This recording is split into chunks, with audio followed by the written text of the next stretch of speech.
president siya pa rin ko. Grabe, no? Actually, hindi ko naman pangarap ng Mercedes-Benz. Kaya lang makikita mo talaga sa Alliance in Motion Global, pati hindi mo na pangarap, pwede patupad. Okay, January 2023 last year, nakabili po ko ng 300 square meters of prime subdivision sa Mission Hills sa Antipolo. Okay, ito na po. Pagkapi-kapi, pag-travel-travel, okay lang po ba? Nagkakape ang yung likod? Nagkakape po ko sa Starbucks. Okay lang po ba? Yung Starbucks po ay nasa Hollywood, California. Saan pa po ako nagkakape-kape? Sa Japan. Okay lang po ba? Saan pa po ako nagkakape-kape? Sa South Korea. Ano pa po itong bag ko? Maraming naaabot. Saan pa po ako nagkakape-kape? Sa Spain? Saan pa po ako nagkakape-kape? Sa France? Saan pa po ako nagkakape-kape? Sa Italy? Saan pa po ako nagkakape-kape? Sa Mediterranean Sea? Diba? Naalala ko yung parko po niyan, kasi cruise po yan sa Europe. Okay? Cruise po yan sa Europe, kasi laki po ng Megamall. Nagbabalik sa alaala ko yung picture ko. Sabi sa akin, mag-drawing ka ng barko at aeroplano. O drawing ko, mas malaki yung aeroplano kaysa sa barko. Sabi ng picture ko, wrong! Never na magiging malaki ang barko sa aeroplano. Ay nung nakita ko yung cruise namin, mas malaki pa sa aeroplano. Kaya hinahanap ko talaga yung picture ko. Kaya ako yung picture talaga. Diba? Saan pa ako nagkakape-kape? Sa Rome, Italy. Saan pa ako nagkakape-kape? Sa Athens, Greece. Saan pa ako nagkakape-kape? Sa Santorini, Greece. Saan pa ako nagkakape-kape? Sa London. Okay na ko ba?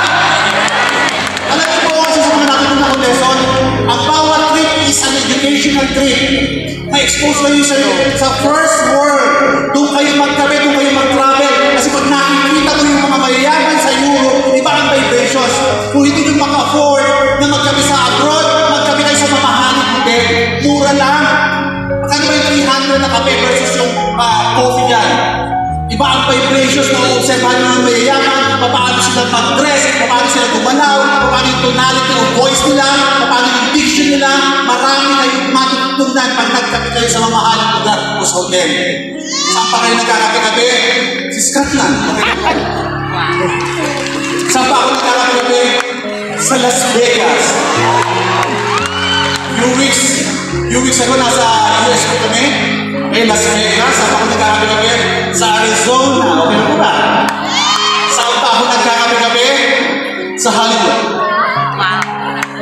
Yun, maganda po yung picture, pero alam niyo po ba, yung behind the scene, the beautiful picture sa US. Few days bago po ako mag-travel, na-disgrasya po ako sa bahay. So mag-claim na ako sa OBI. So bago sa kanikan.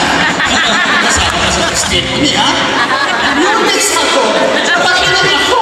So isipin nyo, sinama ako ng asawa ko for me to assist her. Ako ang in-assist niya hanggang airport lahat. So basically, hindi ko na-enjoy. Ganun pala ang aksidente, no? Hindi pala pinipili ko anong pinag-aralan mo. Hindi pala pinipili kung mayaman ka. At hindi pinipili ang aksidente sa labas ng bahay. Pwede ka palang ma-aksidente kahit sa loob ng bahay. Salamat in advance sa OBI.